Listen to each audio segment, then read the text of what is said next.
What's going on, everybody? Welcome in to today's episode of Blazers Uprise Live. It has been a minute since we've been able to have an episode of Blazers Uprise Live. Earlier this week, our Monday episode was supposed to be our mock off-season draft. That lagged out.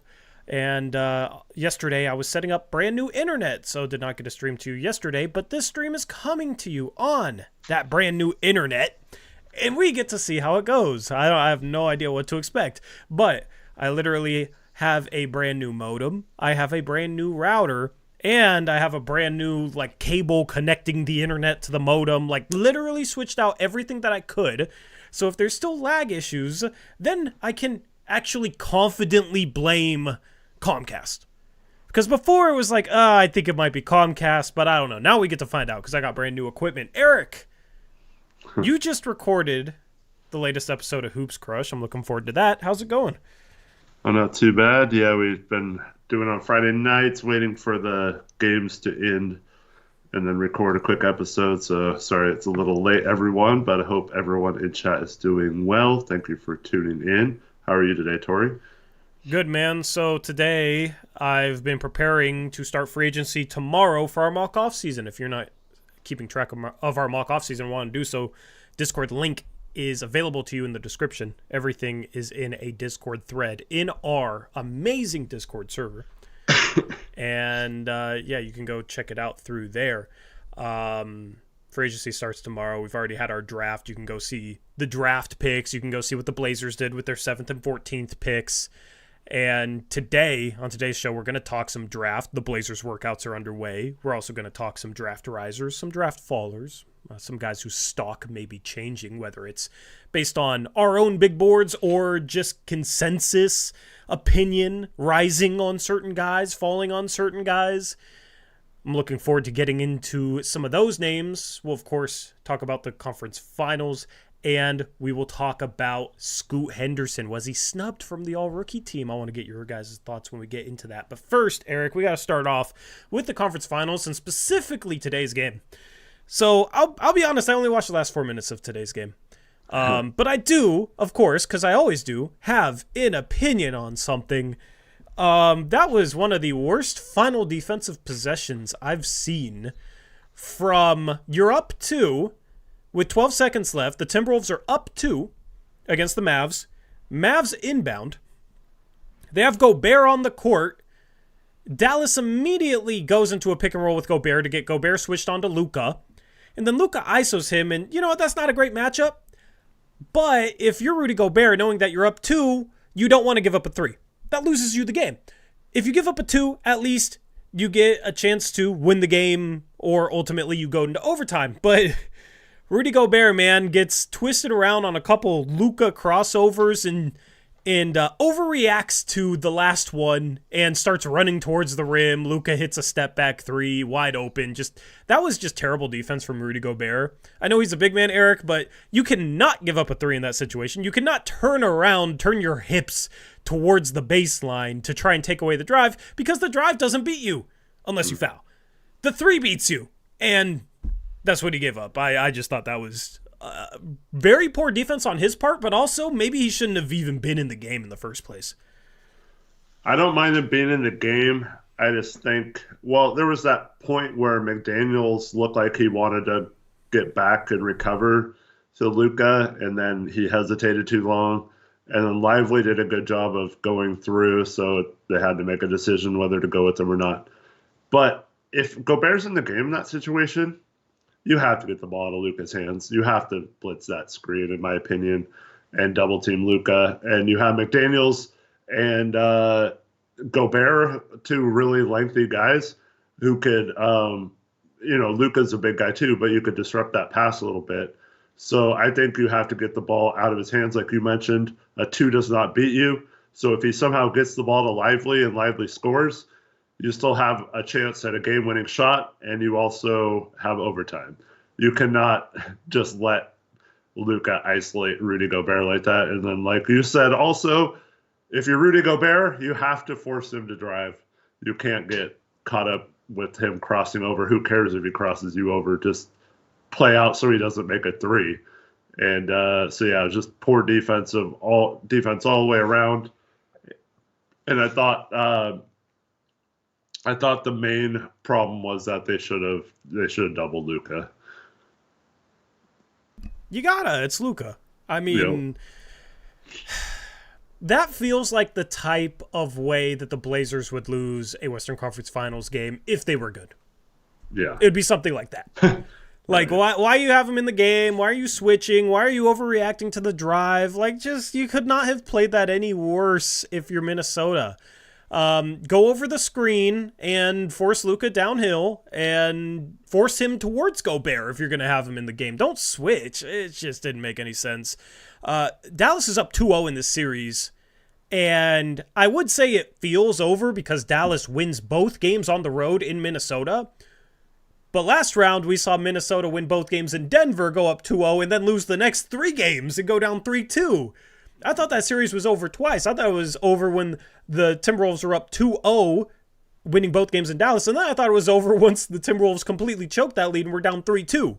And then the Timberwolves ultimately came back and won. So, if that series is any precedent, this series is not over, but it almost feels like the Minnesota Timberwolves peaked by beating the Denver Nuggets in a little bit. And both these games are very close, but you lose both of them at home.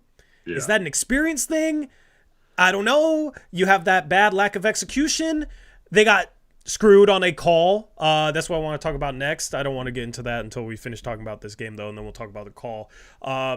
It's just, I don't know. Is this series over, Eric? Like, do you think Dallas is going to run away with this series? Do you think this is like Dallas in 4 or 5, or do you think the Timberwolves can at least make this series go long?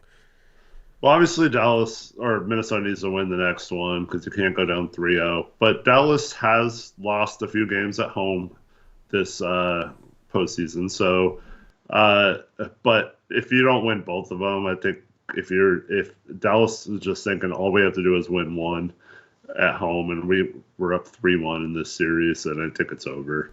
But yeah, I don't know. I mean, I wouldn't put anything past this Minnesota team. I always say this though, Torey. It feels like a situation where you celebrate winning a little too much, a second round series, and you feel like you've arrived and accomplished something. Which is they have. I'm not saying they haven't, but same thing happened with the Blazers. It felt like they won the championship after beating Denver in the second round, and then played well in some of the games against Golden State. Obviously, had the lead in all of them, but it feels like they're not as locked in as they were, and it also took a ton out of them, like especially Anthony Edwards. Winning that series, going 7 games. Dallas gets it done a day earlier, so they had at least one more day to rest. So it just feels like Minnesota has done all they could this year, and I wouldn't put it past them, I guess, but like it just feels like they've kind of hit the wall a little bit. But at the same time, like you said, they should be maybe up 2-0 in this series instead of down 0-2. Yeah. P.J. Washington hits a big 3 the game before. Towards the end, tonight they have an 18-point lead in the first half. Give up a little bit before halftime, and then they don't play well in the second half.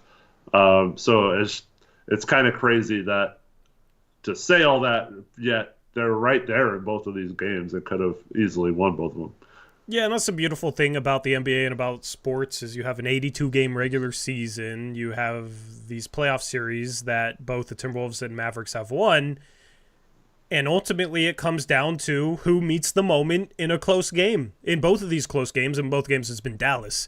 And one play that goes the other way in each game, and it could be Minnesota up 2-0. And that's what I love about playoff basketball this time of year is just everything's on a razor's edge. And that's the one thing about Minnesota, too. Even if they don't win both in Dallas, even if they're down 3-1, I think they're very capable of keeping games close and getting it to a point where it's a toss-up, right? And if you're able to be competitive in every game, you got a chance to rattle off 3 in a row. They rattled off 2 in a row against Denver twice, including 2 in Denver. They, could have easily rattled off 2 in a row here. They, of course, swept Phoenix and won 4 in a row. Like, they are very, very competitive, and their defense will keep them in games. So that's why I don't think the series is necessarily over. I do, think they have to win Game 3 just because the team has never come back from a 3-0 deficit. But at some point, just like with a 16 seed in March Madness, some team will. And if it's going to be a team, I think maybe it would be this Minnesota Timberwolves team simply because of the way they play defense, the way they can wear teams down. But, man, they dug themselves a hole. And assuming Dallas wins, Timberwolves fans and the organization will look back at these first games like, man, we needed to win one of those. We needed to win one of those, and you couldn't win either. And there was a call that contributed to this, Eric, and the NBA needs to change this rule. So there was a play with 47 seconds left. The Timberwolves were up 2 at the time, if I recall correctly. Up 2 at the time. And the ball gets passed to Jaden McDaniels along the baseline. 5 seconds on the shot clock, 47 seconds on the game clock. Kyrie Irving reaches around from behind him and just straight up whacks his forearm. Hits his forearm, doesn't hit ball at all. Clear cut, clear as day, foul. Doesn't touch the ball at all. Jaden McDaniels, because he got his forearm hit, loses the ball out of bounds. They call it Minnesota ball. And it's one of those calls where you could tell like the refs didn't exactly see the play. They just knew that Kyrie caused the ball to go out of bounds, whether it was he hit the ball or he hit his arm. So They call it Minnesota basketball, right? Which is closer to the correct call. It should have been a foul, but at least it was going to be Minnesota basketball. But Dallas challenges, okay? And what's the point of challenges? It's to try and get a couple more calls right. It's for coaches to be able to, have a little bit of control over referee mistakes and correct them. That's why you have reviews in sports, is to get calls right. So referees go to the monitor and they review the play, and they took a while to review it, which was kind of weird because it was very clear on the out of bounds who it last touched. It only touched Jaden McDaniels. But referees are not allowed to go to the replay monitor in that situation, reviewing an out-of-bounds call and call a foul. They were not allowed to call a foul, even though they're looking at that replay like, damn, he got fouled. Like, the refs knew it was a foul. Everybody knew it was a foul based on the replay, but they were not allowed to call it a foul.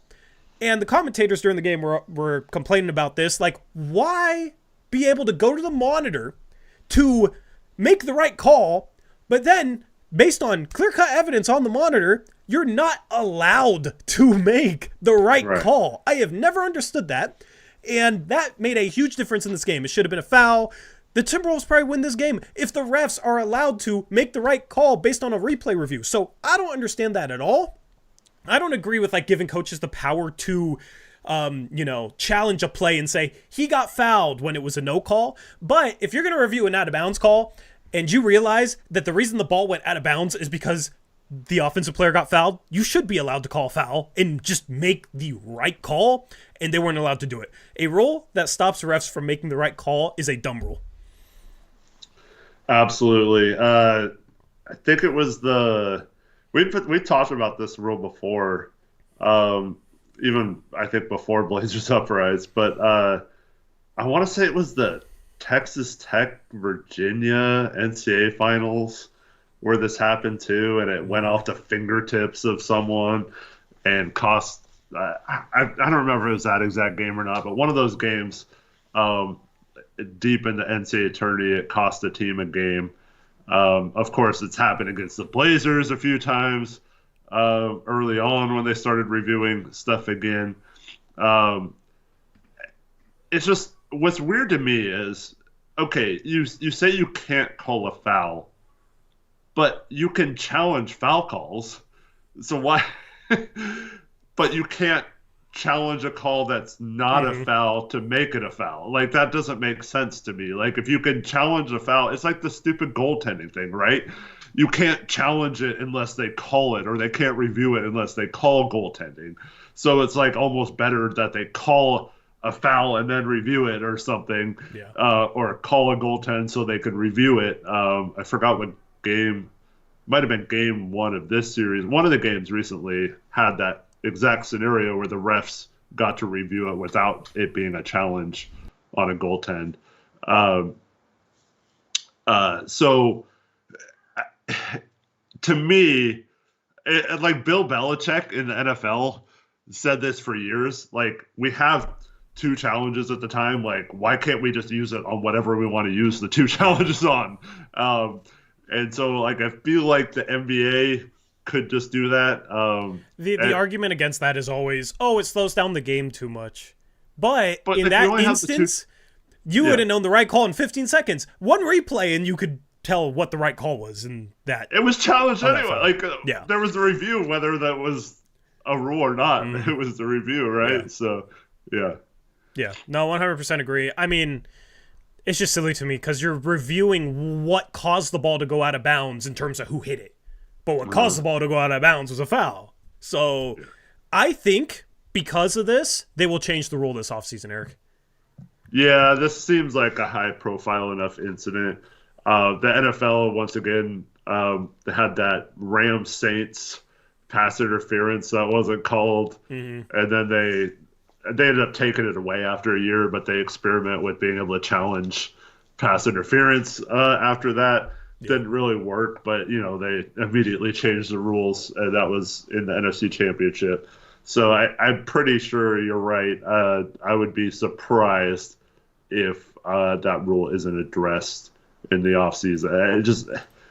It's silly because Kyrie was calling for a challenge, knowing he fouled, knowing he didn't touch the ball. Yeah, I know. It's like, how many times did we see that this year? It felt like a lot, where it was like someone would challenge, including the Blazers, and like it would the call would go against us, but we won the challenge because it was like different than what they called on the floor or something. And like, it's so dumb, but like I don't know. Like, I've never understood why the refs can't be like, oh, well, that's a foul. Yeah. It went off him, but the broadcast, like you mentioned, said they must keep reviewing this, hoping they see something that makes it so they can give the ball to Minnesota. But yeah. So got to change that rule. I hope they do, because you shouldn't be deciding like the entire season based on not being allowed to make the right call. Like, I would be all for, in the playoffs, like expanding it to, you got 2 challenges and you get a third if one of them's right. You know what I mean? Like, in the NBA playoffs, you have to get these calls right. Regular season matters, but it doesn't matter like the playoffs. And I've never understood why, like, challenges are the same in the regular season and the playoffs, and reviews are the same in the regular season versus the playoffs. Like, I understand they didn't like how much the game was slowing down the final 2 minutes when they reviewed like every out of bounds call. But in the playoffs, like, I don't hate that because of how important each possession is to the totality of your entire season. I'm not necessarily saying that should come back. Like, I get both arguments, but I wouldn't mind them being able to go to the monitor for every out-of-bounds play, and then if they see a foul, being able to call a foul. Because I care more about them getting it right. It's always weird after a game when they get a huge call wrong and it affects the outcome of a game and ultimately might affect the outcome of the entire season. So I just wish they would get things right, especially in the playoffs. You got to get things right. It matters too much. So hopefully they change it. I can't remember what game this was. It was another game here the last couple days, but there was one where a coach challenged a jump ball. And like, I was like, what are you doing? Like, even if you win the challenge, like, you still had a chance to get the ball on a jump ball situation. Like, so yeah. I've never understood when coaches do that, because sometimes it'll completely backfire and they won't even get the opportunity of a jump ball. Right. So it's just kind of, it's weird only having one, and then the way coaches use it sometimes was ridiculous. Yeah, but let's segue into a fun topic every year, Eric, because Blazer workouts, draft workouts are underway, and I want to thank a member message that goes along with this. Shout out to Oscar, 2-year member, 28th 28-month member message. Thank you, Oscar. Says, draft makes you have hope once a year. I love that feeling. Yeah, the draft is just for organizations that suck, for organizations that are bad. The draft is always a lot of fun because it gives you hope that maybe one day you won't be so bad. Maybe one day you'll accidentally draft the right guy, maybe in this year's draft, and he will take you to salvation. Okay, I mean, look at the Bucks before they got Giannis. They were a terrible organization. They get Giannis, and now they won a championship, and they get Dame when he asks out of Portland, right? So hopefully Portland is able to get a couple players that can help reverse the course of the organization. Obviously, they are rebuilding, so that involves losing games on purpose in order to get good draft picks. Now you got to capitalize on those draft picks, and I have some hope. I have some hope for this draft. I think there's going to be good players available at every pick. I think the early second round actually is a little impressive to me. I think this draft is fine in terms of role players, in terms of guys that can come in and be like fifth, sixth best players on a team. This draft is weak in terms of star power. And I feel like people evaluate drafts just based on the star power at the top. Wemby, Scoot last year, Brandon Miller, right? Oh, that's a great draft. But that wasn't necessarily based on the 20th and 30th best prospects in the draft. I don't think last year the 20th, 30th, 40th best prospects in the draft were any better than this year. Mm-hmm. And you have some guys that we're going to talk about later that are names of note. But I fully agree with you, Oscar. Yeah, it gives us hope as Blazer fans. And Eric, they did their first draft workouts yesterday at the Blazers practice facility. And they worked out 6 players. Those 6 players were Raekwon Battle, a 6'5 guard out of West Virginia, Adem Bona, a 6'10 center out of UCLA, Arthur Kaluma, a 6'7 forward out of Kansas State, Ugonna Onyenso, a 7-foot center out of Kentucky, Will Richard, a 6-foot guard out of Florida, and Jaylen Tyson, your guy, 6'6" wing out of California. So there are 2, maybe 3 names of note here. The biggest name of note is obviously Jaylen Tyson, and I saw some fans like talking about him as if the Blazers were working him out for their 34th pick. They have the 34th pick in the draft. I don't think there's any chance he lasts till then. I think this workout was more so for the 14th overall pick because I think that is closer to Jaylen Tyson's range. I think his range is late lottery to about 20-ish. Maybe he falls a little bit beyond that, but he was really the only first-round prospect out of these guys. Adem Bona is a second-round prospect. I've seen Onyenso as a very late second-round guy. He might be a more undrafted guy. And then the other 3 are guys that are basically guaranteed to go undrafted in Battle, Kaluma, and Will Richard. Eric, what are your thoughts on this crop of players? Well, I don't know if this is true or not, but there was someone who was at the combine scrimmages and said they were sitting right next to Blazers front office and scouts and stuff, and they were raving about Adem Bona. I guess like talking about him the whole game like he was just this like awesome player, which I mean he's fine, but like they were speaking very, very highly of him. So we'll see if that ends up being true. Obviously, if they end up taking him at 34 or 40, we could pretty much guarantee that was true. Yeah, so, and I mean, I get some of the intrigue. I think he measured like 6'8" without shoes, though. He's 6'8.25" without shoes. He has a 7'3.75", so basically 7'4" wingspan, a 9-foot standing reach. He's an undersized center. Yeah. He's a really good athlete without much offensive skill. He's honestly a bit like Robert Williams III. Yeah. Robert Williams III became a decent passer. I don't know if Bona has that capability, but that is the ceiling for Bona. He's a second round guy. Yeah. I yeah. I mean, because I don't think he can play the four. His game isn't really a four man. So yeah, it's tough. I don't know. Like I do think he's someone who should be drafted. Like I'm not saying he shouldn't, but he's just it's tough with those tweeners, man. Yeah, I think there will be better players on the board than him at 34. That's just my opinion. That's just based on my big board, right? My interpretations of prospects in this draft. Like, he's an intriguing guy that can maybe carve out a role as a backup center if you take him in the second round, but I just don't see him being much more than the backup center, and I'd rather draft somebody at 34 where even if it's a small hope, you have a small hope that they can eventually become a starter. Bona will probably stick in the league just because he's athletic, can be a good lob target, and can block shots. Like, that type of center can stick around to the NBA and oftentimes gets taken in the second round and becomes somebody that you look at as a little bit of a value pick. But I don't know. I'm not too intrigued by him. And it's funny to hear the thing about Blazers scouts being, basically saying he blocks everything. Yeah. Yeah, he blocks everything against, second round prospects in this draft. I don't know. Connor asked, do you think we'd trade 34 and 40 to move up?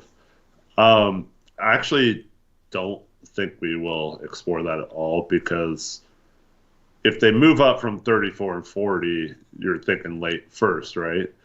Yeah. And that's you have to pay that player almost twice as much as you would a second round minimum contract. So I don't think they want another guaranteed salary on the books. I think it's more likely they trade back or out of the second round. Yeah, I mean, if you take somebody at 34 and 40, that does add up close to what you'd be paying somebody you take at like 27, 28, 26, wherever you trade them to. But, yeah, exactly. The 40th pick you can put on a two-way, which doesn't count against your cap.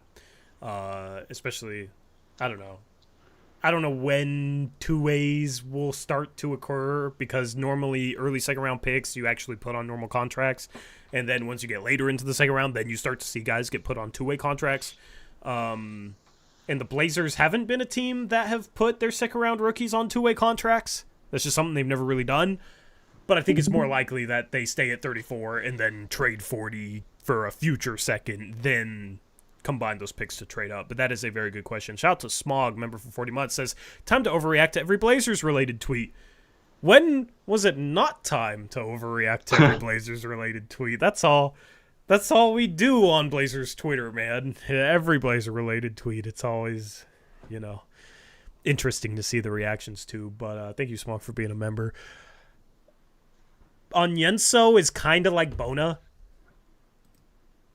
Let me see if I can find his measurements here. Did he even measure? Did he even show up? Was he even at the combine? I don't see his name. I don't think he was at the combine, but he's bigger, not as athletic, and also a shot blocker without much offensive skill. But I think you could maybe make a case for Onyenso over Bona. I wouldn't agree with it, and it'd be very high on Onyenso and a little low on Bona, but it's just always interesting to compare these bigs that are like shot blocking, rim protecting bigs that don't do much else.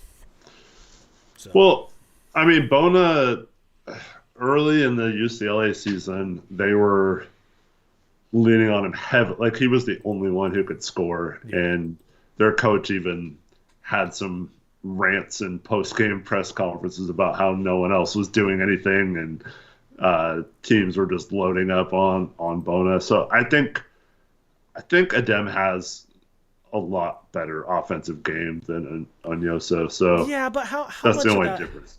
How much of that was like him just overpowering people physically and athletically? Well, I mean, it could be the case, but we didn't see Onyenso do that at all. So like, at least Bona has a little bit of tape of him scoring and being able to, post up and do some things. So like I don't know. I think that gives him a slight advantage, even if he's a little undersized compared. But I don't know. I don't really. I'm not super high on either of those guys. Yeah, I mean, I just don't think you take either one of those guys to ever post up. Right. So that's where it's like you're talking about translation to the league, and it's like if you draft Bona or Onyenso, or if you sign him as an undrafted free agent, two-way guy, whatever, you're just asking them to come in and rebound, block shots, and finish at the rim. Like finish plays off, dump off passes, alley-oops. And I don't know, is Bona really that much better at those three things than Onyenso? That's why I always think it's interesting to compare those bigs, because Bona, was a 12-point per game guy at UCLA, 59% from the field, 69% free throw percentage, which is good. Onyenso only played 19 minutes a game, averaged 3.6 points, so literally was like a non-factor offensively. Yeah. 55% from the field. So in terms of like finishing plays that aren't dunks, Bona definitely has a bit of an edge there. It's just how often are you going to have Bona, you know what I mean? Like in the NBA as a backup center, that's not really what you're going to care about. You just want him to defend, block shots, protect the rim, rebound. So that's why I think they're both second round prospects. I don't really like Bona's offense didn't really impress me. I do like that he shot almost 70% from the free throw line though as a sophomore. That is a good thing. Watching Kentucky play it, maybe some of it was once the Visage started playing. I wanted him to play more, and what was his name, Aaron Bradshaw. I wanted him to play more too. I got frustrated sometimes watching Onyenso do like nothing on offense with Kentucky struggling sometimes. Yeah, true. Kaluma might be an interesting like two-way guy to take a chance on. He probably should have entered the draft a year ago. Sure. So he played at Creighton, and then the past year transferred to Kansas State. He had second-round buzz this time last year. Transferred to Kansas State, and just, I don't know. Kansas State was coming off their Elite Eight run behind Marquise Noel. Right? That was his name? Yeah. So he leaves, ended up on a two-way with, I believe, the Raptors, and then Kaluma goes to Kansas State. And it's not even like he was any worse, Eric. His scoring jumped from 12 to 14 points per game, but his minutes also had a 5-minute jump, so that's not really saying much. He averaged 7 rebounds, 2 assists. His shooting from the field stayed at 43%. He shot 49% from 2 both years, his second to last year with Creighton, and then last year with Kansas. And then he did improve his three-point shot from 31 to 34%, but that was really the only noticeable improvement. And it's like, if you're going to go back for another year, you got to show a little bit more improvement than that. So he's fallen off draft radars a bit. Yeah, I think part of it's that Kansas State team was so disappointing this year. We're not good. So, I still kind of like him as a undrafted two-way guy. Maybe fringe into the draft guy. I think he's one of those guys who could be like the next kind of Jay Crowder light type player. Someone who's a really good defender, and just like kind of plays tough and mixes it up a little bit. But yeah, he made a terrible decision to go back to school, because I think he would have gotten drafted last year. And in this weak draft, when you're not even on a lot of mock drafts and stuff, that's pretty bad. All it takes is one team to fall in love with you, I guess. But Eric Gold says 3 and D.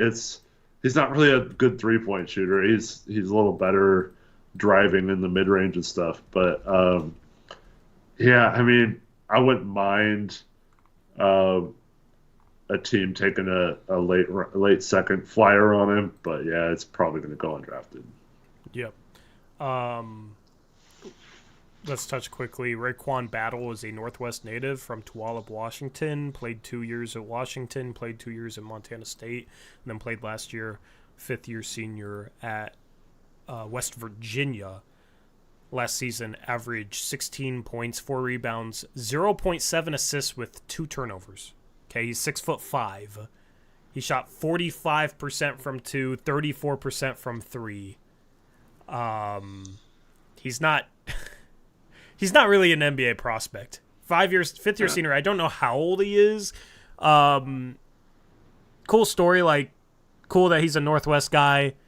But I just don't really see where I don't see it with him as an NBA player. He just doesn't shoot the 3 ball well. Shot 32% for his college career, 34% last year.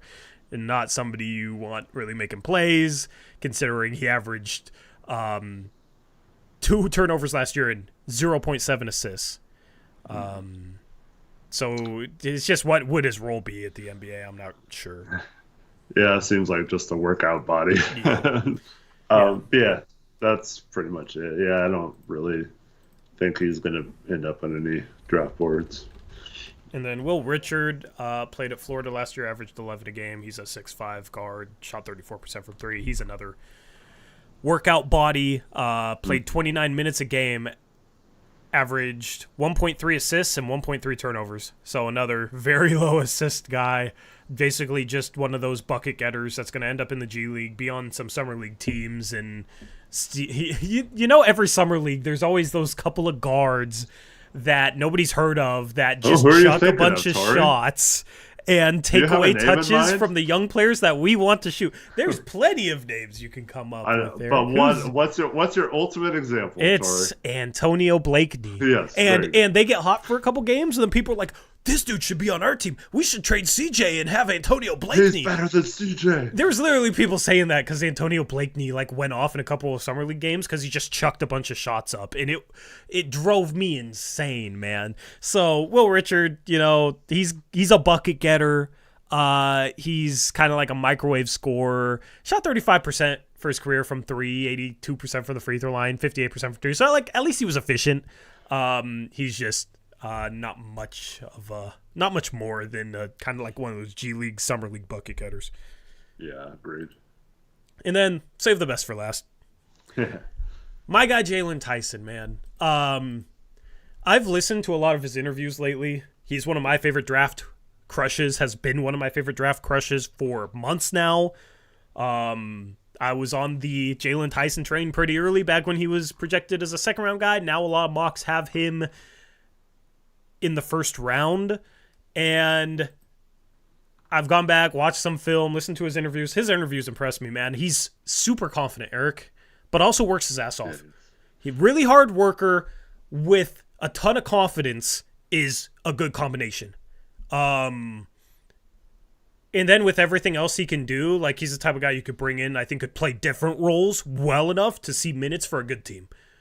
And I still think he has some of the sneakiest upside. 3-year college guy, played at Texas, then Texas Tech, then California, had very valid reasons to transfer twice. If you want to look into him, you can. Basically, was initially committed to Texas Tech when Chris Beard was there. Chris Beard left for Texas. He followed Chris Beard to Texas, and then he barely played at Texas like Chris Beard said he was going to play and basically lied to him. So Tyson ultimately then ended up transferring back to Texas Tech, where he was initially going to go. And then after 1 year there was some stuff about how his coach had some racism issues, like some bad stuff. So then he transferred to California, right? Like, 2 very valid reasons to transfer. 3-year college player, but still only 21.5 on draft day.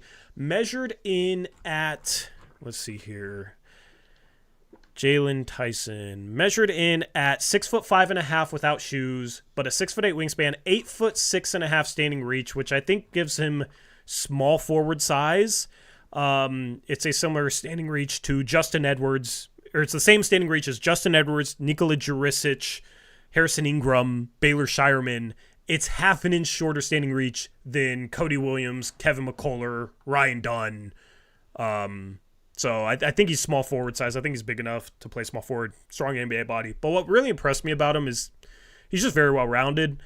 Last year at Cal, averaged almost 20 points per game, 7 rebounds, 3.5 assists. It was with 3 6.1 turnovers, but he was like the only guy that could do anything with the ball there at California and dealt with a ton of attention from defenses. Shot 51% from 2, 36% from 3. The year prior at Texas Tech, he was more of just a shooter and shot 40% from 3, 37% from 3 for his career. It can handle the ball, shifty, can attack the rim, creative with his dribble, can knock down shots off the dribble, can hit shots from NBA range, can play make for others. And you're telling me you got a small forward that works hard, supremely confident, and he can dribble, he can shoot, he can pass, and he can rebound? Also could be a solid defender in the league. I don't know exactly what he's going to be, but I think he could be like serviceable. I'll take that any day in the first round. That's somebody, if the Blazers don't draft a wing with the 7th overall pick, that is somebody I would heavily look at with that 14th pick. Yeah. Love his attitude. It kind of reminds me of Caleb Martin a little bit. And we saw how crucial having a player like that was to Miami's run last year. But yeah, just someone who kind of does it all. But yeah, good personality. I enjoyed listening to his interview yesterday. Yeah, just seems like he's got a good head on his shoulders and someone who just seems like believes in himself enough that he can't fail, you know? Like, I'm not saying he will for sure be good, but like he just seems like the type of guy who won't let himself be bad, you know, like he'll just keep working until he's good enough to be there. So it seems like the type of guy who would be really good to add to a young roster and be kind of a leader type as well. Like, I don't know, you can just tell by the way he talks that he'd be have some good leadership qualities and things like that. So I think we do need players like that on this roster. Someone with some like personality. Like Scoot has a big personality, obviously, but like he doesn't really. I don't know. It's more like the raw personality, not necessarily the like do whatever it takes to win personality. Or I'm not saying Scoot's not like that, but like it just seemed like he has the right mentality, the right head on his shoulders, and all that kind of stuff. Yeah, and that stuff matters, and this is the time of year where the prospects that I like, I start to listen to their interviews and hear how they talk, and then that either makes me feel even better about them or maybe pump the brakes a little bit. But dude works hard, and yeah, that's something that you have to take into consideration when you're drafting a guy. Is he going to come in and work his ass off to get better, or is he going to come in, get a bit of a paycheck, and become a little complacent? And I think he has sneaky upside, man. I think in this year's draft, it's more so you can draft like the role players a little bit higher, right? Next year's draft is loaded with star talent. And I've been hearing a couple people talk about this, and it's got me thinking about the draft a little bit like differently, or just reconsidering maybe a different point of view on this year's draft.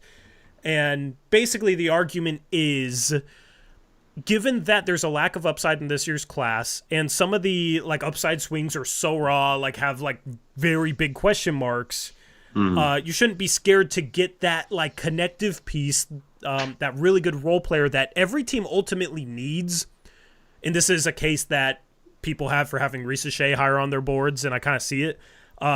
Because like Reese Shea is 6'9", 3-and-D wing that should be able to guard 1 to 4. Maybe be a little bit Jaden McDaniels-ish. That's not a bad thing to get, even if you spent a 4th, 5th overall pick in this draft with the lack of upside and the major question marks surrounding upside. Like, I understand the argument a little bit better behind Reese Shea thinking about it this way. And Jaylen Tyson kind of fits into that mold where it's like, how many playoff teams out there, or teams that want to be playoff teams, are wishing they had a guy that could play the 3 and shoot the 3 ball, catch and shoot off the dribble, run some pick and roll, make some plays, handle the ball in transition, and had a good attitude, and that type of role player. Mm-hmm. Every team loves having that type of role player when they're trying to win games. that type of role player helps you win games. And it's almost where if you're in a position like Portland, it makes sense to maybe get that guy, considering next year you're probably still going to suck, and there is much, much more top-end upside in next year's draft class to swing for, right? So, but I still think Tyson, that's why I like him so much, I still think he has some sneaky upside. Mm-hmm. Just because of the traits that he has. Just because he has some shiftiness off the dribble. Like, I could see him being able to create, and when you're looking for upside, most of the time, you're looking for a guy that can create consistently for himself and others. And I think he, when he gets slept on a little bit, he doesn't get enough credit for that potential, because I think he does have that potential just given some of the film that he put out last year. Yeah, well, I think part of the thing with him is he didn't show that his first couple of years. So to me, that's encouraging that you turn into that type of player after, like you mentioned, just being more of a spot-up shooter at Texas Tech. So being able to shoot and make plays off the dribble, that definitely is a plus for any prospect. Yeah. So I think if he's the pick of 14, it'll be a pick that we don't look back on and think like, man, that was a waste of a draft pick. Mm-hmm. I think there's other guys that you could look back on and, man, that was a steal. Or in the worst case scenario, man, we completely wasted that draft pick. You know, there's some boomer bust guys. There's some other role player guys that I'm not as high on that I think could just end up being, like, not good. Like, Johnny Furphy is a guy that I could see the Blazers taking at 14, and he just doesn't end up being anything more than, like, a ninth-man shooter, and that's it. He's 6'8", but 6'8" wingspan. Like, doesn't impress me defensively. Doesn't impress me off the dribble, right? Like, there's some prospects out there that I could see having some downside to him. I think Jaylon Tyson is one that's a very safe pick with some upside. So, like that he worked out for the Blazers. We'll see who they'll work out next, and we'll talk about every player they work out because we are going all in on this year's draft class, especially considering the Blazers have 4 picks. I love that the Blazers have 4 picks, man. And we get to talk about all these guys. But I mean, the Blazers had 3 picks and barely worked anyone out in the other 2 picks range, right? They had a couple they brought in the Thompson twins, they brought in Scoot, they brought in Brandon Miller, but like they didn't really work out too many guys in that 23 or 43 range. So I hope this year they do things differently. Yeah. Absolutely. Let's transition and talk about all rookie teams. I'm going to pull it up and I'll rattle off the all rookie teams, but as you can tell by the headline on the left, Scoot Henderson is not on one of the all rookie teams for the NBA. Mm-hmm. Didn't get first team, didn't get second team. The players on first team were Chet Holmgren, Victor Wembanyama. Okay, those 2 were obvious. Brandon Miller, Jaime Jaquez Jr., and then the 5th one, Brandon Podziemski. I was a little bit surprised to see Podziemski first team, Eric. Yeah. Were you surprised as well? Yeah, a little bit. I mean, he had some moments this year, but it's just kind of one of those, like, he played in Golden State, so he got some attention, but also him playing in Golden State, I feel like, made him look a little bit better, just playing in that system. Not to take away from him, but his game, like, is maximized in Golden State. Like, the way he plays is what I felt like when I watched him. Yeah. I don't know. I mean, he played well. He played well. I mean, per 36, 12.5 points, 8 rebounds, 5 assists, 45% for the field, 38% from 3, 50% for 2. Like, that's pretty dang good. Pretty dang good. I was just a little surprised to see him first team.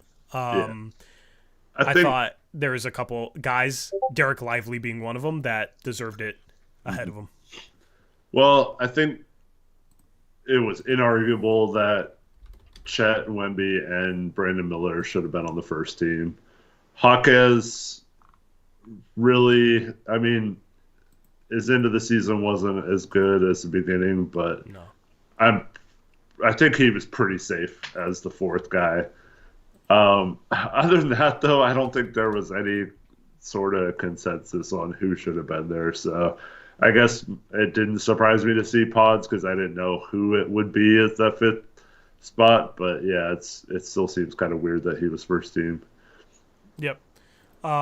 Second team was Derek Lively, Amen Thompson, Kasem Wallace, Keontae George, and Gigi Jackson, who only played 48 games. Do you think any of those guys... Okay, let me reword it. Do you think Scoot Henderson should have been ahead at any of those guys? Do you think any of those guys undeservedly got an all-rookie team spot instead of Scoot Henderson? I mean, you guys know I've been kind of hard on Scoot all season. But I feel like he unfairly got his bad start held against him the remainder of the season. And I feel like he wasn't given credit for the improvement he made during the season. I feel like he did not, like some of those people just wrote him off and didn't pay attention to the Blazers. Obviously, we only won 21 games, and not many of those were in the last couple months of the season. So, I mean, yeah, you can make the argument that he put up stats on a bad team or whatever that was tanking, but so did a lot of these guys. So I don't know if you can necessarily say that should, be a determining factor in him making it or not, is that he was on a bad team. I mean, we tied with the Hornets, and Brandon Miller was third team. Yeah, exactly. Or the third best rookie. So it's not like Lively got ahead of Podziemski when Lively was a big part in how good Dallas was this year. Yeah, exactly. And maybe with Lively a little bit was once they traded for Gafford, he didn't. I mean, he still played half the game, but he wasn't like the only center that was playing. So Gafford coming in and playing well kind of stole a little bit of Lively's thunder. But I'm not saying Scoot was amazing or had an awesome season or anything either, but I feel like he did enough, especially stats wise, which should matter a little bit in this, and played well enough to make that second team. And like you mentioned, Gigi Jackson only playing 48 games. He had a couple of big games against on TNT because the Grizzlies were supposed to be good once Ja came back, so they had a lot of national TV games and stuff. I think the Blazers only had one that wasn't on NBA TV all year. And so I don't know. I feel like Scoot got kind of typecast as a bust or as just not having a good season, and I don't think some of those people paid attention to him much after that. Yeah. I think it fuels him. Not making an all-rookie team. I mean, just what I know of Scoot's personality, right? I don't know, something like this I feel like would fuel him. I mean, Kasem Wallace makes it averaging 7 points a game, 2 rebounds, 1.5 assists. Yes, he shot well, but he played 20 minutes on a team that he basically got a bunch of... I felt like every time I watched any Kasem Wallace, he was getting wide open threes. Now, then again, Scoot was getting wide open threes because defenses were disrespecting him. But, I mean, Scoot, 14-5, man. I know the efficiency was bad. I know he had some turnover issues. But, I think his passing flashes were the brightest out of any rookie this year, which is to be expected given, Scoot, top point guard taken. A big reason why he was taken third overall was his playmaking. The more we get removed from the season, man, it's he's a guard whose best version is somebody that runs an entire offense.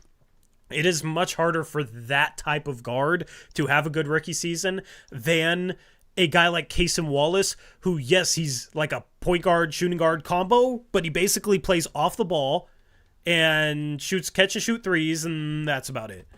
And I think Scoot improved a lot. His stats aren't going to look good if you just base it off that, but still, he averaged 14-5. Mm-hmm. He shot 82% from the line. He, 3-point percentage after that horrid start was 34%. It's not great, but man, it's not all bad. So I thought he got snubbed. I would have put him ahead of Case and Wallace. He wasn't even the 11th player, though, Eric. He wasn't even the 12th player. He was the 13th player. Trace Jackson Davis got more votes than he did. It's one of those things where as a Blazer fan, you have to wonder, like, man, is that because he's playing in Golden State and Scoot's here in Portland? If Scoot was a Laker, he probably would have made second team. Like, that's how I feel about this type of stuff. That's how I felt about Dame, and it's like, I don't know, I'm trying not to get caught up thinking about that with this, but I have a feeling that's how it's going to be with Scoot or whoever our best player is, like, for eternity, is just a little bit too disrespected. Yeah, I think a lot of it has to do with, because a lot of these players, well, obviously, all but Brandon Miller and Wemby and Chet, I guess, the year before, were drafted higher or lower than 3. So, you get in a situation where Trace Jackson Davis has no expectations. Like, they weren't even expecting him to play. And then, Draymond has all these issues, and he steps in and actually plays really well for them for a good portion of the season. And so, like, you have positive hype around him, whereas the energy around Scoot pretty much the entire season was pretty negative. So I think it's more of that, and then that just gets in voters' heads. And some of these voters, not saying in this situation it wasn't that egregious for Scoot to be left off, but some of the other voting, like Domantas Sabonis, a first team All-NBA, like, and all defensive team, the same guy. What are we doing, that same guy also voted for Bobby Portis, all defensive team. Like, I don't know. It's just is that weird. why Sacramento in our mock offseason traded for Bobby Portis? Is it secretly embarking Box, who's running the Kings in our mock offseason? Because now we got Bobby Portis and Domantas Sabonis. That should be a lockdown defensive duo. Yeah, I just think so. Overall, I think it's just like a case where Scoot was viewed negatively because of the expectations. Yeah. And a lot of these other players, like Gigi Jackson, was a late second-round pick. He went after our 43rd pick. What do you go, 46th or something like that? And so, like, you're not expecting anything from him either, and he's all of a sudden, like, maybe a capable rotation wing moving forward. So it's just positive momentum. Now, the Blazers, they picked 7 and 14 this year, or even 34 and 40. Like, if one of those players has a good year, I think it's the complete opposite. They could have the exact same season Scoot had, exact same numbers, percentages, everything, but they don't have the expectations of Scoot. But I think they're pushing first team with those numbers. Yeah, and I mean, we saw it play out a little bit when the Blazers brought in Sharp, and, like, nobody expected him to do anything year one. So then when he, like, does anything, it's like, oh, man, he's doing good stuff. Like, a little bit more than we expected out of him year one. Because we thought year one was going to be a little bit of a... Like, we expected him to play and receive minutes, but we expected it to mostly just be like, okay, we're going to try and develop him. He'll have flashes here or there. But he shot 36% from 3. Like, I would have taken that going in. 47% from the field. Almost 10 points a game. Like, and then the flashes at the end of the year. Whereas Scoot, you expect him to come in and, like, push for rookie of the year. Some people did. Like, average... Some people thought he was going to come in and average 17, 18 points per game on decent efficiency with, like, 7 assists. And that's why before the season I said the expectations might be a little too high. I think people are going to struggle being patient with Scoot. They're going to need to be patient with Scoot. I look forward to seeing year 2 from him, man, because I like how much he improved this year. And going back and watching his film, putting together that Scoot film breakdown, which if you haven't watched, I highly recommend it. I don't know, like, there's just very clear things for him to work on. Mm-hmm. It's not like he's not talented or not athletically or physically capable of doing good things on the basketball court. It's just tendencies, things he has to read, like being able to go up with his left hand. Like, it's a very clear-cut path for improvement with him, in my opinion. I think getting better floor spacing will help him. He was playing on a team that didn't shoot the ball well. This team was just dysfunctional. So there's a lot of things that I feel like we're going against him last year. I'm looking forward to next season for Scoot. Yeah, I think, it's not end all be all, I guess, but he has to make a decent jump from year 1 to 2. Show clearly that he had a good offseason and implemented some things that he needed to into his game, primarily finishing, learning how to play defense a little better, and of course continue to improve that shot. If he shows some of those things improving, I think that'll make things a lot easier moving forward in terms of feeling confident about him becoming a decent player. Yep, 100% agree. Let's talk about a couple draft risers, Eric. And I'm going to toss out a name that I'm starting to think might be a sneaky, very late lottery pick, or at least like 15th, 16th range could come into play. Okay? I'm going to give you one guess at this name before I say it, because I'm always curious to see who you think I'm thinking about. One guess. Who am I thinking about right now? Super sneaky guy. I'll say he's a shooter. Kind of. Kind of? Yeah, he's a shooter. He's a shooter. Chat, who am I talking about? Guess in the live chat. I'm going to say Tristan da Silva. No, but that's a very good guess. That's another guy like talking about the whole mindset of if you're just drafting for somebody that you know will be a good role player and will come in and provide some things, like Tristan da Silva fits into that.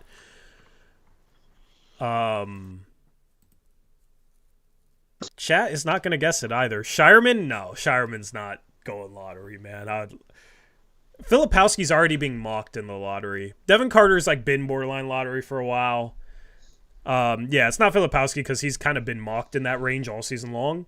Yeah, I'm trying not to think of a guy that we've been talking about in the lottery. Yeah.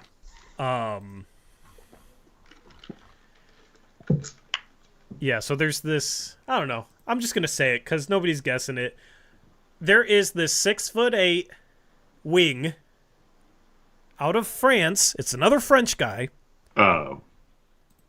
I think Pacome Dadiet's going to be a top 20 pick. Yeah. Beautiful shot, moves well. Like, the creation isn't there, but he seems like coordinated enough to maybe have some hope there. But at the very least, like, he's not even going to be 19 on draft night. Shot 36% from 3, 58 games this season. He's playing overseas. Has been playing pretty well lately from what I've read. Watching the film just looks impressive. And I could see a team liking the fact that he's a 6'8" shooter late in the lottery. Because there is a couple of guys that, like, Johnny Furphy has gotten some late lottery buzz. That's fallen off, but he's still looked at as a first-round pick by many. But I don't see why Furphy should be ahead of Dadiet. I think Dadiet's one of the risers that we'll start to hear talked about as a top 20 pick.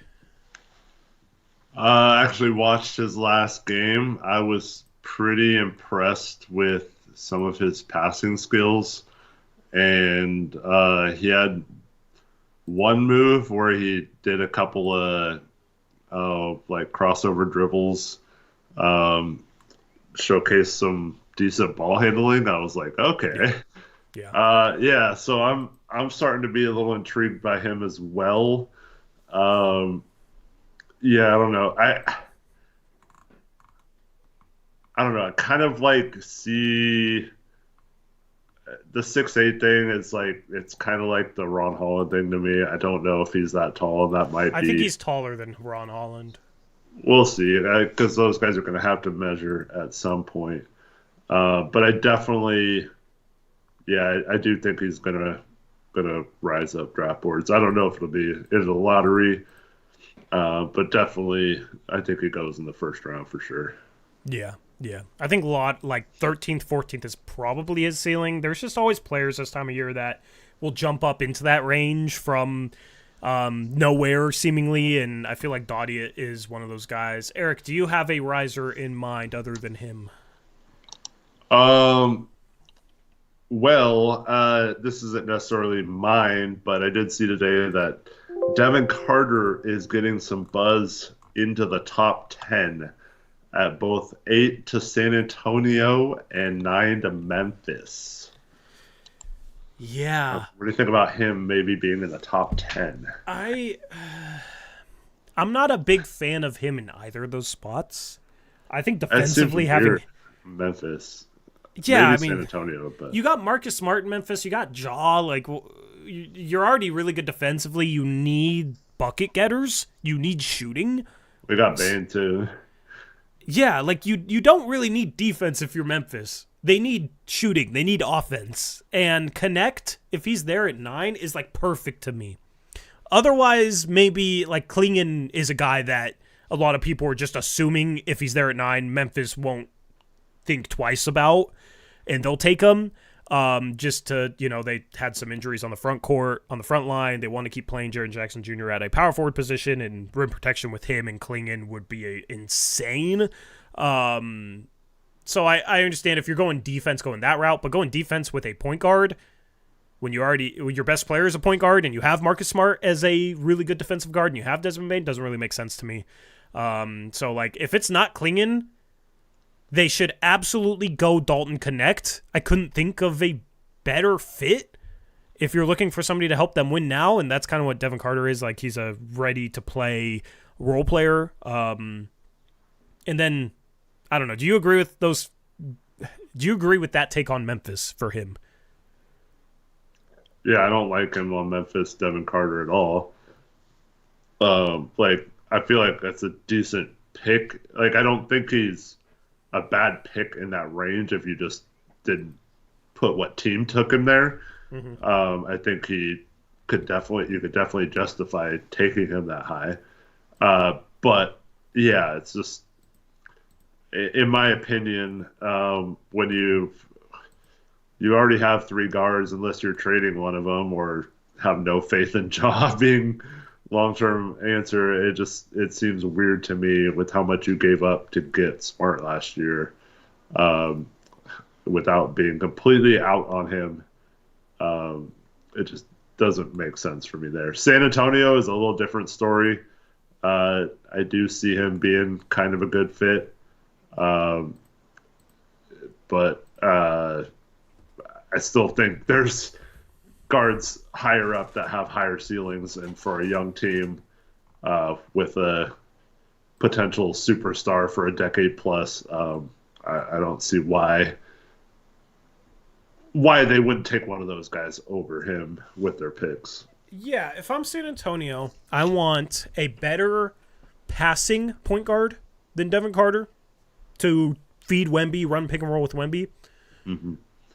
And or just a better scoring point guard, because Wemby is so good defensively. Like, next year he's the best defender in the league.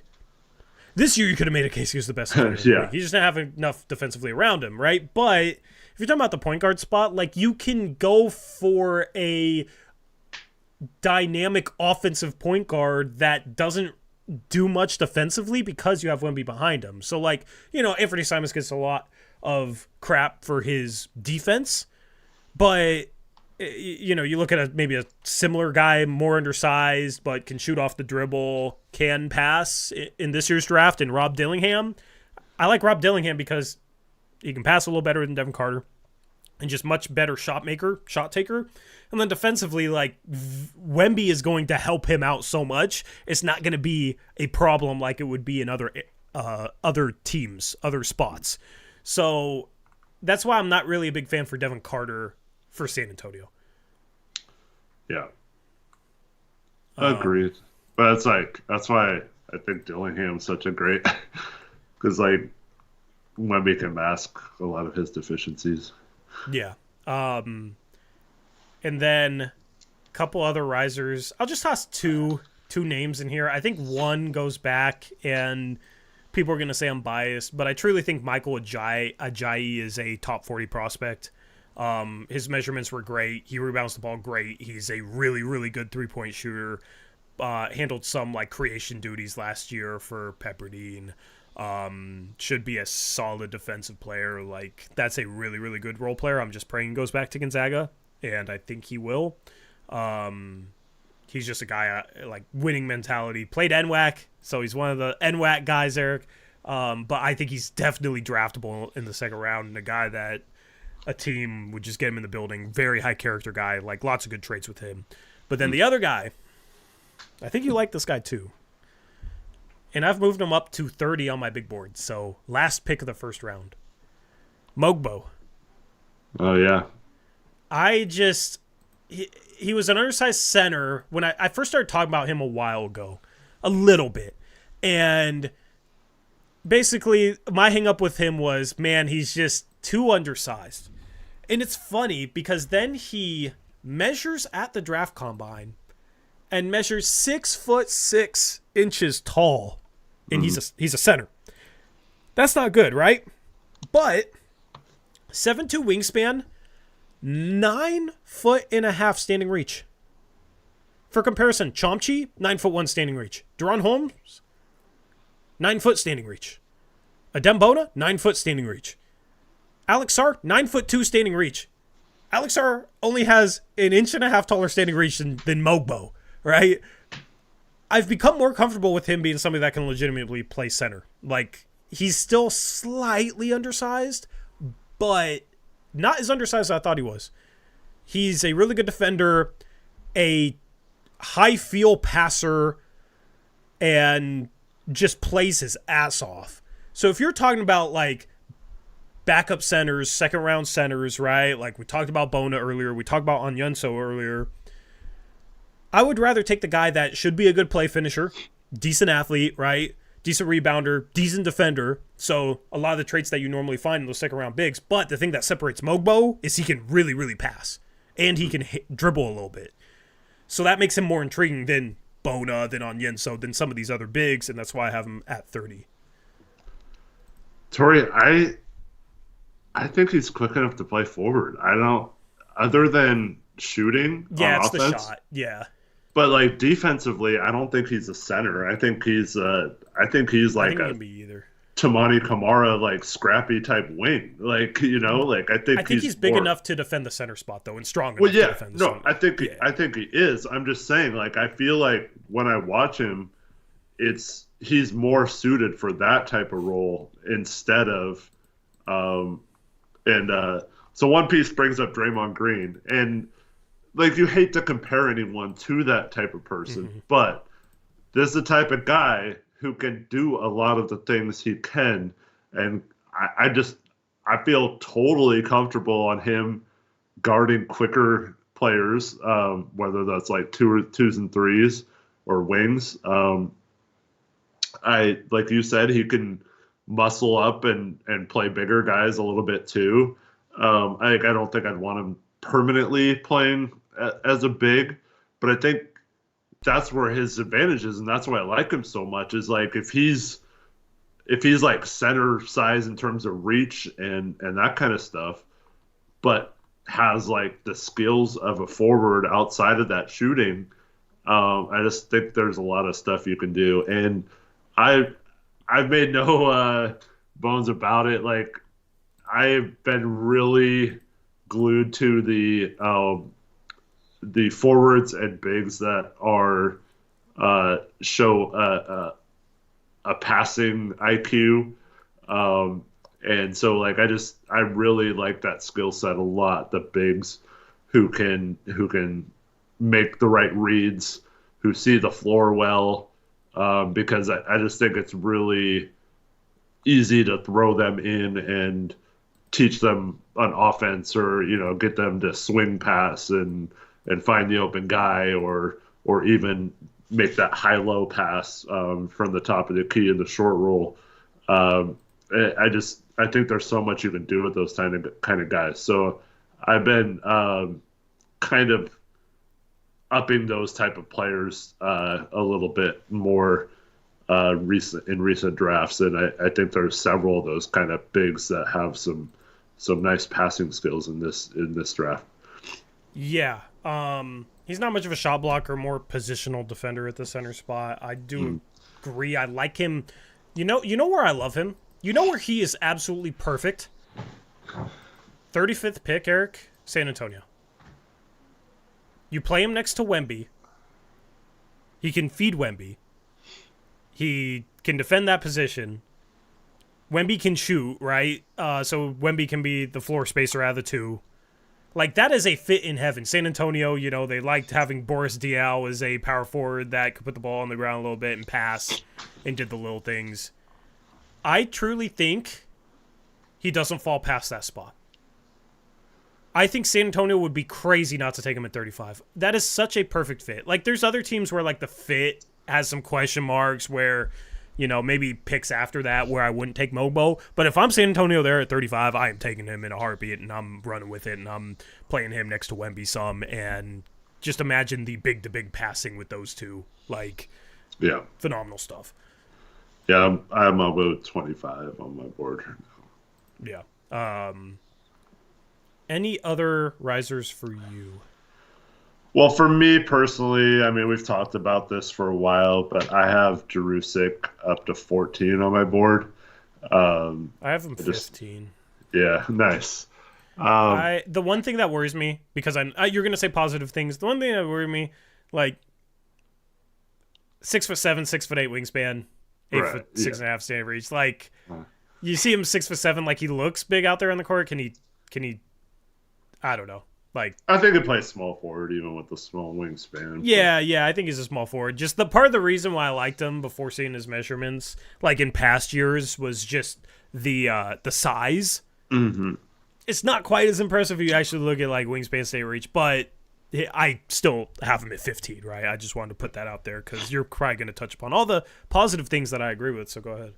Well, I mean, I agree. The measurements, 6'7" without shoes is good, but the rest of them kind of left a little to be desired. But, you watch him in the combine scrimmage, he kind of look like a man playing with boys out there. And I don't know. I just, once again, the elite passing IQ is just something that I'm really high on. And all these players that are rising up my board just seem to have a really good passing acumen. And because I remember like he's been in the last 3 draft classes and pulled out of the last 2.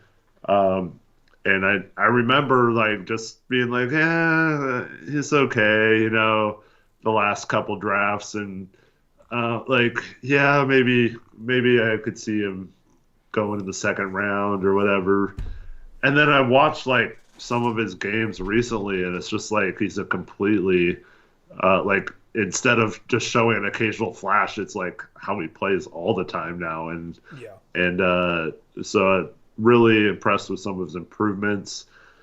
And that's also why, not to bring this back to my guys, but like a guy like Tajon Salon, who shows those flashes but is still really young and raw, like I kind of see a little bit of that in Jerusik, where like a couple years ago I couldn't imagine him being the player he is today, but you get a couple of years experience, and definitely think he's going to he might be one of those guys that we talk about, like, even if he goes late lottery, like, how the heck did this guy fall to 14 or whatever, 15 or 18, Yeah.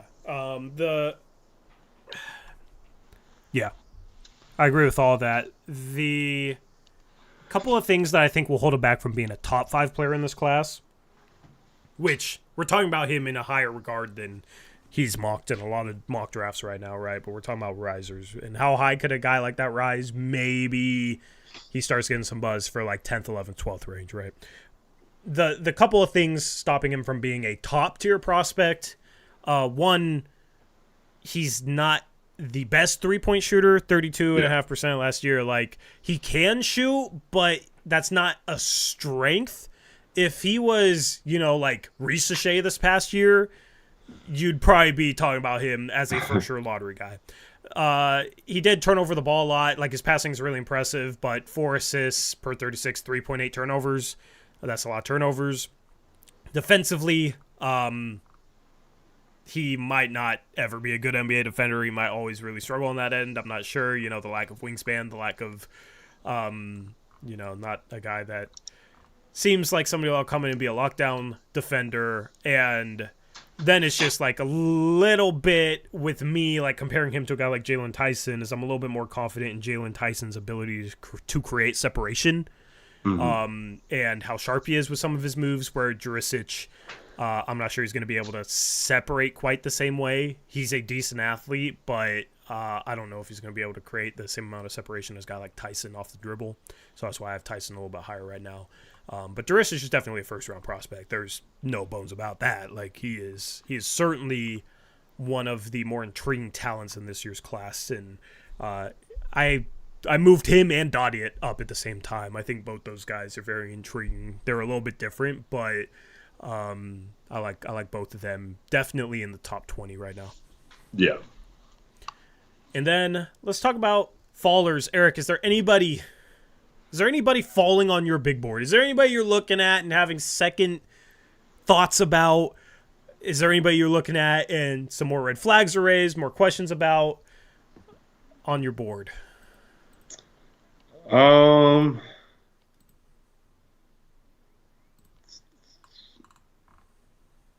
don't know if there's anyone really falling a lot. This is okay. I have someone. So this is someone who we should have just talked about on the riser board because he's getting some buzz up higher in the draft. But I've kind of done a 180 on Castle. Oh, no. I know this isn't going to make you happy. Nope. I hate what him and his agent are doing right now, man. I cannot stand it. I just think that mindset is weak, and it's I don't know, man. I get trying to go to a team where you're gonna play and have the best opportunity to succeed and be a starter or whatever, but to not work out for half the teams in the top 8 or whatever, I don't know, man. It seems really weird to me. This time a few years ago, we were talking about how Anthony Edwards wanted to be a football player and a rapper and didn't even like basketball, according to some weird quotes from him, right? I don't know. Castle wants to be a point guard. I can't really blame him for that. He thinks he's a point guard, so he wants to go somewhere where he's allowed to play point guard. But I ultimately think it's something where if a team drafts him and he's not the point guard, he'll ultimately be fine. I don't think he goes into Charlotte with LaMelo and nobody goes into a situation like that nowadays where you're drafted in the lottery and you demand a trade after you get drafted. When was the last time somebody did that? He's going to be happy to be in the NBA. He's going to be happy that he's going to get paid. You give him some ball handling duties, maybe a little bit more ball handling duties than he got at UConn, and I think he'll be perfectly fine, even if he's not point guard. So I don't like that he's not working out for other teams as well, but ultimately that doesn't, for me, detract from him as a player. So that's why I'm not knocking him down my board. Actually, I've moved him up in the past couple of weeks. Yeah, because the first tweet that came out about this was that he sacrificed a lot to win at UConn and was done sacrificing, that he was going to do what's best for him, and that's be a point guard. And to me, that's the opposite of what he should be saying right now. He should be saying, I view myself as a point guard, but I will do whatever it takes to win. Look at me as a freshman. We won a title at UConn. I did whatever it took to win. And I feel like I have more that I could show than that. But he seemed to indicate that it was more that he didn't want to do that. He wants to be like the man or the star or whatever. And obviously he has the talent to potentially be that. And then to not work out for teams that have a point guard, like if you're really that good, like wouldn't you be able to beat some of those guys out? Like, yeah, I mean, I think for him, it's just ultimately having the opportunity to become that player in the league, right? And if you go somewhere where you have an entrenched point guard, like, are you actually going to get the opportunity to maximize yourself as a player? You know, like, it's not the right thing to say. I don't disagree with that. Like, what you said would have been a better thing to say. But ultimately, when the dude, in my opinion, has a legitimate chance of being the best player from this class, I don't know. It's hard for me to take that too much into account. And I do think he has a little extra off the dribble than he was able to show at UConn. And the fact that he was willing to embrace his role, and the fact that he can defend, and the fact that he can read the floor pass, like all those traits is why I still really like him. But like if I'm San Antonio, right, going into this process, I was like, dude, this guy is a winner. That's the type of player we want in our system. Like, obviously, we want to win sooner rather than later with Wemby because we don't want to have freaking First Take on ESPN talking about how we better win with Wemby next year or he's going to demand out or some crap like that, like the national narrative seems to be right now. But like, so I'm thinking, man, this guy would be a great pick. We think, you know, he has maybe point guard skills to be our point guard of the future. But as soon as he starts talking about kind of being more like into his numbers and wanting to get his and that kind of stuff. Did he say into his numbers? He said he wanted to like show that he can put up numbers and stuff and not just be like a role player, not just be like a guy who sacrifices to win games. And so like I was like, what the heck, dude? Like why would you say that? Like I think I don't know. Ultimately he wants to be a star instead of a role player. Like I think he's A, not wording it the best. B, it's easy to like view this in the lens of like, why the hell would you say this? Like you're selfish, right? But ultimately I think it's more so he wants to be the best player he can be, and that in his opinion and his agent's opinion is him getting an opportunity to run a team is what's going to lead to that. And that's just what I'm trying to interpret it as, because Was that projecting because you like him? Like, I don't know. No, I mean, I give players a little bit of the benefit of the doubt regarding stuff like this ever since the Anthony Edwards thing. Because I did not give Anthony Edwards the benefit of the doubt. I had him I knocked him down from first to fourth on my board because, oh man, this dude doesn't seem like he loves basketball. Based on his comments, like, it wasn't that far out there based on his comments, right? Yeah. Like, we talked about his comments. Yeah, you didn't move him down. I did. But ultimately, like, I'm just trying to get into the psychology of it. Because if he was that selfish, he would not have willingly embraced the role that he played last year. And now he's, like, not embracing it, but I think it's more so he's trying to do what he thinks is best for himself to maximize himself as a player. Yeah. And ultimately, his agent wants that too, because his agent wants to get paid more. He wants Castle to make more money. Yeah. To me, though, I don't know. It's like,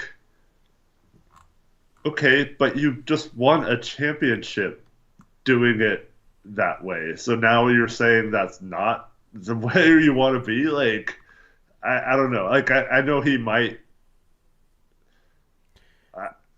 It's tough because, like you said, he wants to be a star or whatever. That's cool. Like, and he probably is going to be one. He's freaking good. But, like, to me, like you saw the blueprint on how to be a champion, and now you want to do something different. It just, to me, that would just irks me a little bit. Yeah, no, I get it. I get why it irks you. The other reason why I give the benefit of the doubt, he's 19. Yeah, of course. He's 19.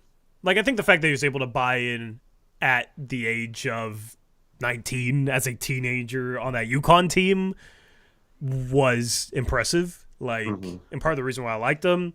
And ultimately, I just think you get him into a situation where you're not, like, limiting him in terms of, like, you're allowing him to run some pick and roll, even if he's the 2 or the 3. You're allowing him to handle the ball a bit. You're allowing him to bring the ball up the court a bit. Like, he'll be fine. He'll get paid. He'll be in the NBA. I still think he'll bust his ass defensively because he obviously takes a level of pride on that end. Maybe for Portland it'll be a little tough because you have so many guards, but ultimately, like, I love him as a complement to Anthony Simons and Shaedon Sharpe. Because I think those guys could play off him. I think all 3 can handle the ball in transition. I think Castle would look good throwing lobs to either of those guys in transition, setting them up as shooters. Sharpe, we've talked about his cutting in previous years. Like, he should be an elite cutter. And then the defensive complement that Castle is to those guys. Like, I think he's a great fit next to those guys on both ends of the floor. It's just obviously with Scoot here, it's like Scoot's a very on-ball player. So, how does he fit with those 3 guards? It's definitely a question mark, but I just think he's too talented given what you'd have on the board at 7 to pass up if you're Portland. And I think, like, Charlotte at 6, they don't really have another, like, guard ball handler. Brandon Miller might take some more responsibility as, like, a creator for others next year, but really it's just LaMelo Ball. And he gets injured a lot. If he ends up in Charlotte, which I love as a fit there, I think he'll have enough responsibility to be fine. And we'll probably get to start some games at point guard considering LaMelo Ball's injury issues. So I just think ultimately it won't be a big deal once he gets drafted, even if he gets drafted to a team that has a point guard. But maybe I'm wrong. Maybe it is. And then, if it is, then that'll change my opinion on it, because if you get drafted somewhere, you're there for 4 years, like, you as a prospect, you kind of just got to embrace and make the best out of your situation once you get drafted. Ultimately, he'll have his day to, like, be a free agent and go somewhere else if he wants to. Yeah. Well, there's 2 things. One, I don't think he was good enough the times he was a lead guard at UConn. And I'm not saying that's a negative thing. It just wasn't ready to be that yet this year. And Tristan Newton was obviously more suited for that role, being a lot older and just a little bit more composed than he was. As the season went on, he did show a little bit of flashes, but he also was really freaking good at cutting, and that team overall was good at moving the ball and passing and finding him on those cuts. And so, like, I liked seeing him off ball. He was really good at it. So, like, I don't know if it's necessarily the best position for him to be on the ball. We haven't seen it enough yet to know, but I liked him off ball. Like, even though he had trouble shooting a little bit, like he was really smart off ball. But the thing is, the other thing is, Elizabeth Allen says part of it would be because one of the others high on the list would have been taken if he was still there at 7. That might be the wrong comment. But anyways, he's going to go to a bad team most likely. But here's the deal. If he goes to a bad team and is the point guard and they're bad still for a couple of years, wouldn't some people then say, like, well, you're not good because you're the lead guard and you were better off when you were sacrificing a little bit of your overall skills? Like, he might get that thing placed on him because of these comments, and it will be unfair, but, like, you're kind of putting that on yourself. Like, if you don't succeed in the first couple of years in that role, it's going to look even worse on you. Yeah, but you can't care about outside comments. Like, Right. you got a whole career at stake. Like, yes, I do think that would and could happen, but ultimately, like, outside noise, you gotta flush that out. You gotta shut that out if you're him. And, people say that without taking into context why his team might be bad, which could be because of the rest of the team. So ultimately, like, maybe he's not well suited for that role, but you'd have to see it play out. And I think he just wants the opportunity to prove that he can play that role because he thinks he can. But if he struggles, people are going to be like, "Oh, this is what you wanted," like, unfairly. But like, I mean, I think he would make the case he wanted the opportunity to grow into a lead ball handler. I think regarding your comments about cutting and all that, I'm starting to really value the guys that can play both on and off the ball, because if you're going to have multiple good players in today's NBA, you want them to be able to play off of each other. So you want good players to be able to play off Castle, and Castle good enough to be able to handle the ball, make plays for them. And then you want Castle to play off of them as well, and Castle to be a guy who cuts when he doesn't have the ball. And it's just ultimately going towards a little bit more positionless basketball where you have guys that can do multiple things, and that they get the ball in their hands, they can make something happen. The ball's not in their hands, they can make the right cut, make the right screen, make the right play. Fill the lane in transition, catch the ball in the middle of the key after a trap and then zip the ball to the opposite corner. Just ultimately good basketball players is the simplest way to put it. And that's why I like Castle. And ultimately he's never going to be a guy that's just like dominating the ball like Luka, dominating the ball like Dame did.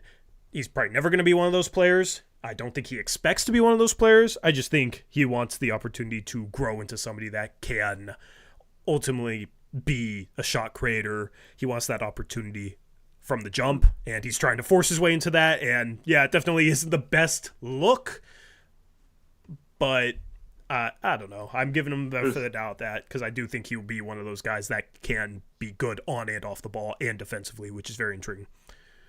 Here's my problem with that. You mentioned Charlotte, right? LaMelo Ball has had all kinds of injury issues, right? So he's basically like taking that option off the table when you can play on and off ball, because you talked about this on a previous stream where like if we had Castle and he wanted to play point guard, he still could have an opportunity to play some minutes there. And so like whenever LaMelo's not in the game, he would be point guard. Whenever LaMelo's hurt, which will definitely be some part of the season, he could be the point guard. And then the times when he does play with Melo or LaMelo, it would be like, 18 minutes a game, he's the point guard. And then, the other 18 minutes, he's playing off ball. So we can use both of those skill sets and develop both of those areas. And I think that's how we should be looking at it. But to be like, no, I'm not going to go there, I'm not going to work out for them, that seems weird to me, because at minimum, if you're good enough to handle the ball a little bit, you're going to play at least part of the game at point guard, right? Yeah. No, I agree that he shouldn't be unwilling to go work out for a place like Charlotte. I understand it more if it's a place like Portland where you have like three of those guards. dudes, Yeah, right? So even though Sharp's not really a point, he's somebody that could be a ball-dominant guard in the future as hopefully a number one option. So yeah, ultimately I still just end up thinking he becomes a really, really good player and is one of those high floor, high upside guys. Mm-hmm. And it's rare in this draft to get somebody that is expected to be at least a role player and has potential. Yeah. Like Jaylen Tyson in his range is the high floor, high upside guy. That's why I have him bumped up. Stephon Castle, same guy. That's why I have him bumped up. Like a guy like Risache, I think is high floor, but I don't think has the same level of upside as a Stephon Castle. So that's why I don't have Risache as high as him. Guys like Ron Holland, I think, have a little lower floor. Matas Buzelis has a little lower floor. And I'm not sure those guys have more upside than him. So yeah, maybe I'm focusing on it too much, but I feel like if Castle plays the way he played at UConn, he's got one of the highest floors in this draft.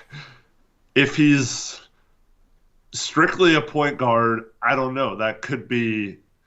I don't think he could be a bust playing the way he played at UConn, but I think he could be a bust if he's strictly a point guard and never really develops his shot. Like, I mean, don't know. I don't think he stops doing the things he did at UConn if he's a point guard, though. Like, he's still going to have...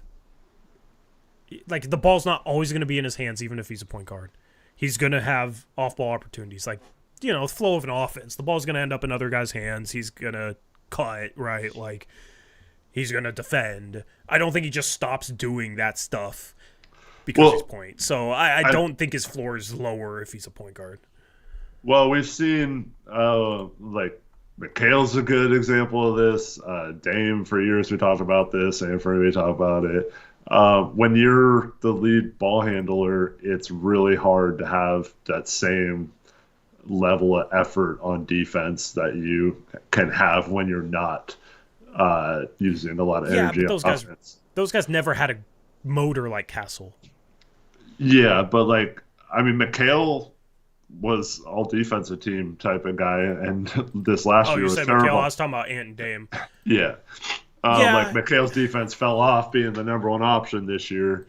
Like, he's not a point guard, but like, I don't know, you see that a lot where that team was a joke. I don't know. That's true, but I'm just saying, like, it's hard to be creating offense, breaking people down off the dribble, running pick and roll, having to bring the ball up the court against pressure, and then still have enough energy, especially early on in your career. Yeah, I just think they only expend that much energy when they are capable of doing a ton offensively. Yeah. You know? So I think if it does get to that point, then he's probably a very good offensive player and maybe only okay defensively, but is that really that bad of an outcome in this draft? Like, and he could still end up being a two-way star. Like, he's good enough defensively and has a high enough motor that I think he could be a guy ultimately that does both. Like, I have hope that he can be a little Drew Holiday-esque as a player. Like, that's my hope for him, ultimately. And that's a championship level, like, third option, which in this draft is really tough to get. Mm-hmm. And like if you know Jaylen Brown misses some time, like I still think the Celtics would have a chance to win a championship because Drew Holiday is that good on both ends of the floor. It's just perfect role player, and especially he's even bigger than Drew Holiday. So that's my hope. I mean, Holiday is great defensively, but he's not the greatest in terms of pure point guard offensive skills. So like, I mean, it's a pretty good comparison. Wasn't there a year he like averaged 8 assists a game? Like he used to be a little bit more. I mean, it would help a lot. Yeah. Yeah, like you have Anthony Davis too. No, his last year in Philadelphia averaged 8 assists a game. It's kind of weird because it went from 4.5 assists per game to 8 assists per game his last year in Philadelphia, and then New Orleans was like 6-7 assists per game guy. If Castle's in that range, even if it's because he's playing next to AD or whoever, that's still pretty good. Yeah. Still pretty good. So, anyway. I mean, if he's on the Spurs, I think he averages that easily. Yeah, like, and the thing is, there's a report that came out after Castle said he only wanted to work out for teams that needed a starting point guard. There was a report that came out that San Antonio was enamored with him. I forget the exact verbiage, but basically it was that. I mean... Well, there's also a report that he could go number 1. Was there really? I didn't see that report. Yeah. I mean, he could easily end up being the best player from this class. Yeah. But I mean, is he not, like, would he not go to Washington because they have Jordan Poole? Like, I hope that's not like the level of. No, I mean there was in the report he was willing to work out for Washington and San Antonio, 4th, 6th, right? 7th, and 8th, or 4th, 6th, and 7th, and 9th, I think. Yeah, he wasn't. Like he was willing to work out for Houston, I guess, because they don't have a entrenched point, but they do have some ball handlers like Amen. He's kind of a point forward. I don't know. We'll see who he works out for. We'll see at those workouts the interviews that he gets asked. Like, if it gets even worse, maybe I take that into account a little bit more. I'm just struggling with like I like Buzelis, man. And then I just watch some film on like his struggles, and it's like, do I like him too much? Ron Holland, I see something come out about how bad his shooting was last year, and it's like, man, do I like him too much? Do I have too much faith in his ability to hopefully become a decent shooter? And then Dillingham, 6'1", 165, like the defensive questions, like, do I like Dillingham too much? I've gone over this with every prospect. And then Sarr comes in and measures like a 9'2" standing reach. I thought he was gonna be like 9'6", 9'7", like close to Donovan Clingan range. And 9'2", it's like, man, do I like Sarr too much? I've just had this struggle with a number of prospects. And then of course with the guys I'm lower on, like Risache. Like, man, do I not like Risache enough? I'm not gonna put Risache top 5. Okay. I don't hate the thought of him at 7. Yeah, it sounds like he's going 1 or 2, so we won't have to worry about that. My board is a mess for it being May. Yeah. I'm very confident in what my top 6 to 7 are right now, and that's Risache at 7. I bumped him up to 7. Topic at 6. Buzelis at 5, Holland at 4, Dillingham 3, Castle 2, Sarr 1. I have Reed Shepherd at 8. I don't think I'm going to bump Reed Shepherd above any of those guys. Like, I'm very confident what my top 7 is. Wait, where'd you have Matas? 5. Okay. I didn't hear you say him. Yeah, I kind of just flipped him in Castle. I don't know, dude. Like, I don't know with Matas, man. I would like him with the Blazers pick. I love his attitude. He has some intriguing traits. There's just red flags with so many prospects. I mean, his wingspan wasn't great either.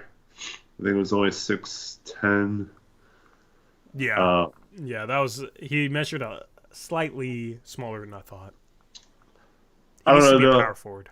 I saw some workouts, some videos posted of him, and he looked bouncy, man. He looked quick, and he looked like he had passing skills. Here's the thing with his athleticism, though. He's like open space athlete. I was like, he was breaking people down off the dribble in these clips and like creating shots and getting by people and stuff. Like, I don't know. Yeah, my worry with him though is like, can he accelerate through a bump? Yeah. Can he have somebody on his hip where he has a step and they're bumping him a little bit, and can he leap the same way? Right. Because, you know, like there's certain guys that like in open space are phenomenal athletes, but then you watch them in an NBA game and the athleticism just doesn't show up in the same way. Keon Johnson was one of those guys. Pat Connaughton was one of those guys. Remember Pat Connaughton's vertical leap at the combine was like insane. But, you know, there's guys that they can get bumped but like accelerate through it. It doesn't slow down their first step. And there's guys, they'll have somebody bumping them on their hip, but they'll still explode to the rim. And those are the real athletes. And that's the thing with Matas is like, he's an open space athlete. He has to get stronger. If he gets stronger, then maybe like that'll translate more to the court.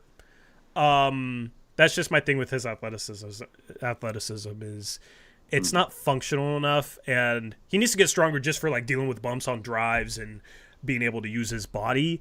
Because 6'8", like you should be able to put a shoulder into someone, move them a little bit, get shots off on the interior. And I think ultimately the best version of him is somebody that can drive, use their body, and just create angles without actually having to like fully beat somebody off the dribble. But the athleticism part is like he's a good athlete, and you'll see it with like some of his secondary rim protection. Like he can jump if he's able to load up. It's just situations where he can't load up or situations where he's getting bumped, can he still be a good athlete? And there's a lot of strength elements that go into that. So hopefully he can become strong enough to be a better functional athlete and then deliver contact on drives, because then he's very intriguing. If you couple that with him hopefully being a decent three-point shooter, then that's the upside, right? And that's what had me liking him at 2, because he can handle the ball on top of all that.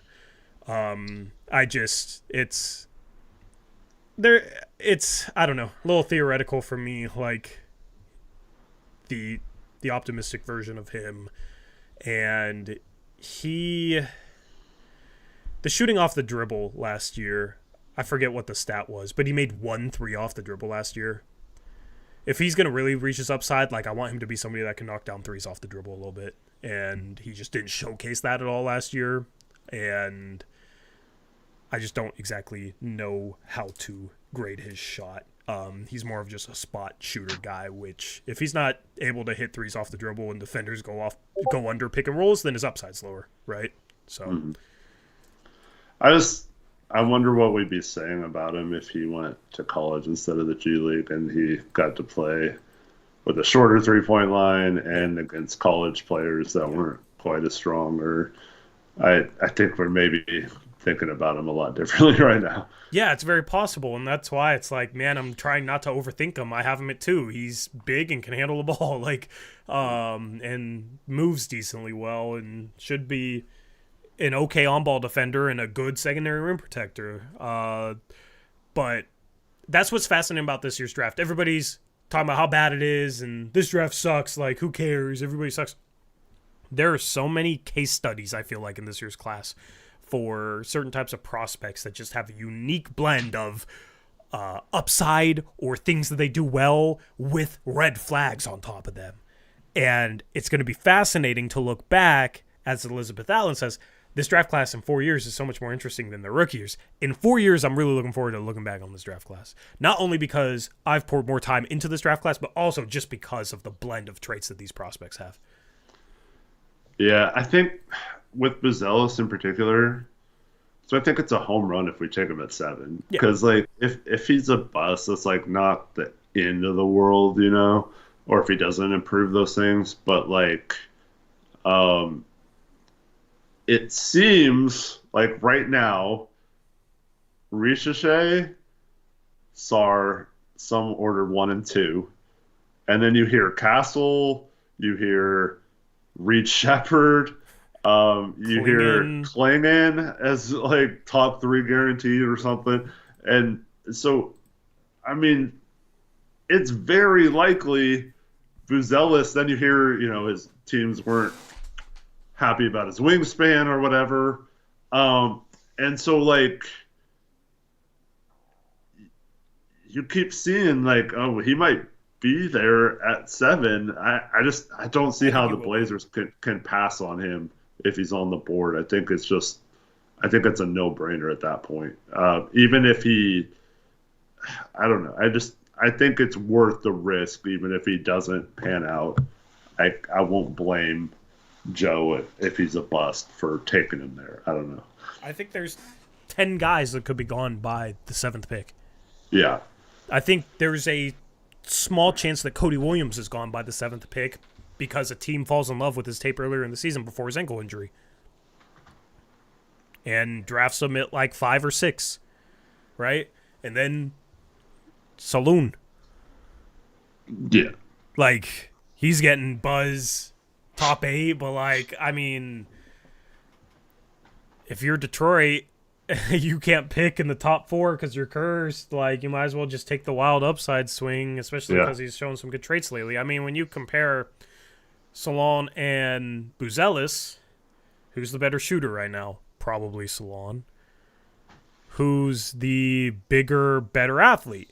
Probably Salon. Who's the better defender? Probably go Salon, right? So, like, with Buzelis, it's ball handling and like creation feel maybe, but it's just like kind of theoretical stuff. Yeah. I still have Buzelis ahead of Salon just because there's just some bad tape on Salon looks really bad and the good tape looks really good. So he's just more raw for me. So he has a steeper developmental curve ahead of him, but I don't think his upside is definitely higher than Buzelis for me. Yeah. Well, I don't know if Buzelis, if theoretical is the right word with him, because he did show an ability to create and pass and stuff and shoot mid-range off the dribble, get to the basket a little bit. He just didn't make a lot of shots, so his shooting percentages on him look terrible.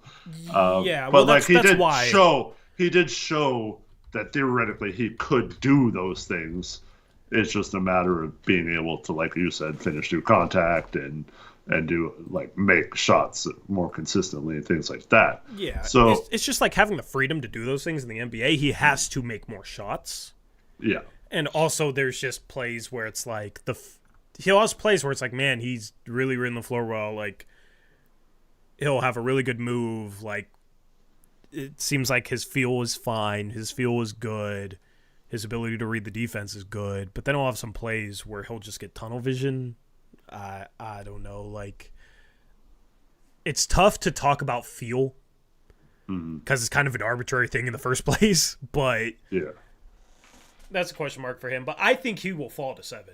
I just gut feeling is Buzelis does not go top 6. I forgot I was in the Discord. But he does have a really good attitude. Like what we were talking about with Castle, like he seems to be like really intense and wanting to compete against whoever is in the workout with him. He's calling out Ricochet and stuff, and he's calling out others at the combine. And I do like that mentality, and maybe in workouts, some teams are impressed by that. Yep. Anyway. One Piece said Solana or Matos for you at 7, Eric. I personally would take Solana over Buzelis. I'm just trying to like think of it in terms of like what will actually happen. But if they like Solana and everyone thinks right now Solana's going 8 to San Antonio, like I don't know, maybe they jump San Antonio and take him at 7. I don't know. I mean, obviously I'd be happy with that, but like I'm trying to not think in those terms. I'm trying to think that Buzelis has always been rated higher, you know. Idealistically, Shepard goes, top whatever. Top 10 somewhere. Topic goes top 10 somewhere. Klingon goes like 9. Blazers take Salon at 7 and then trade up from 14 to 10 and take Cody Williams or Buzelis or Holland or whoever is left there. Mm-hmm. Obviously, that's like a big if. Like, could they even trade up to 10? Like, Utah probably falls in love with one of those guys at 10. But, I mean, Dalton Connect might go 9 to Memphis if Klingon goes ahead of there. So maybe you're only needing to trade up to 11, right? Like, I think there's a chance for the Blazers to get Salon plus one of these top 10 guys. In the past, it was okay, you take Salon with the Golden State pick, 14, and then you take one of them with a Blazers own pick. But it might have to be in the inverse order where you take Salon at 7 and then try and trade up a few spots like OKC did last year to get a Cody Williams or whoever. That might be why it's good enough for us if Devin Carter goes like top 10 or if Connect moves up or like one of these guys. Yeah. The intriguing part about who's 11, Eric, is Chicago. Is there anybody that they want on our team for a future pick, that future pick being our own and maybe moving up from 14 to 11? Because they're supposedly still trying to build around DeMar DeRozan. Yeah. I don't know. Maybe something to think about. Maybe something we can discuss on a future stream. Potential trade ideas. Just something for you to think about, chat, as we wind down the stream. Anything else you want to get into, Eric? No, unless anyone has any last-minute questions. I accidentally stayed in voice chat and Discord, and then Jared joined and played on stream, and he's saying my bad. No, it's not your bad. It's my bad. I don't know why I was still in the Discord voice chat. That was my mistake. You're all good. Doesn't even have notifications on for us, man. You hate to see it. We've fallen off in Jared's eyes, I guess. Nah, we lost Jared to Arc, man. Arc. We lost Jared to Arc. We lost Brady to Arc. We lost Gabe to Arc. I haven't talked to Gabe in like a month. So, yeah, just, Arc splits people apart. Thoughts on Tyler Smith? Fringe first-round prospect. Yeah, decent shooter. Measurements were okay. Little underwhelming. I'm not a fan of him defensively or really anything outside of shooting. Maybe some potential in some of those areas, but um, yeah, I don't know. Like he's okay. I think post like pick 20 to take a shot on, but I'm probably not taking him higher than that. I'd probably be disappointed like if we took him at 14. He's just, I don't know. He's a little boring to me. Like, Yeah. no offense to him. I just, Well, he seems kind of past it too. That doesn't help. yeah, he can knock down threes. He's a stretch four that just doesn't impress me anywhere else, and just doesn't like do anything off the dribble. Doesn't, I don't know, defensively seems like mediocre. I don't get the intrigue with him whatsoever. But some people really like him. He'll be one of those interesting guys to follow along to see if he actually pans out too. Mm-hmm. Anyway, we'll be live again next Monday. It's only a 2-day layoff over the weekend because today was a Friday. So we'll take a look at maybe some mock drafts and where different mock drafts have guys going. We're going to talk about draft every day, basically, every stream from now until draft day, which is in a month, which is crazy. And we'll talk more about workouts when they happen. That'll be fun. Appreciate you guys hanging out with us. Appreciate you guys supporting the channel. Leave a like on the stream. It helps us out. Make sure you hit that subscribe button. We're not even chasing a subscriber goal anymore because we're past 10K. But, subscribe to the channel anyway. More good stuff coming. Anything else, Eric? Why don't you mention what show you were on this week? Oh, yeah. So let me find the link. I got emailed the link. I'm just going to drop the link. So I did a guest spot for a podcast that's on Blazers Edge.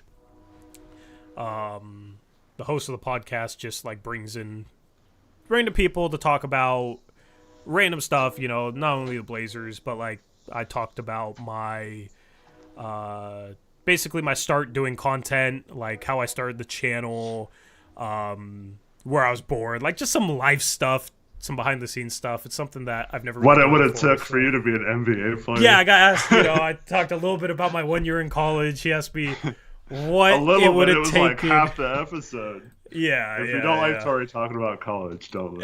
It was funny to talk about college, knowing how that he was bringing it triggers some people. Yeah, well, I did bring it up first because I talked about my whole like start and what made me fall in love with basketball, become a Blazer fan, start a YouTube channel talking about basketball.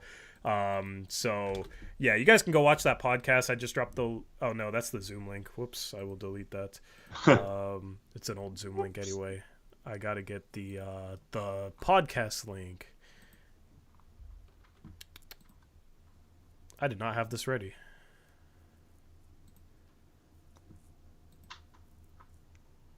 Okay, let me find it. I listened to it back earlier today. We recorded it like 2.5 weeks ago.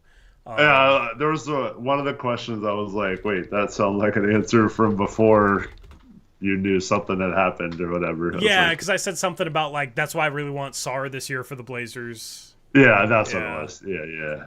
Yeah. I was like, oh, they must have recorded this as well. Yeah, recorded a couple weeks ago. All right, here you go. Here's the Spotify link.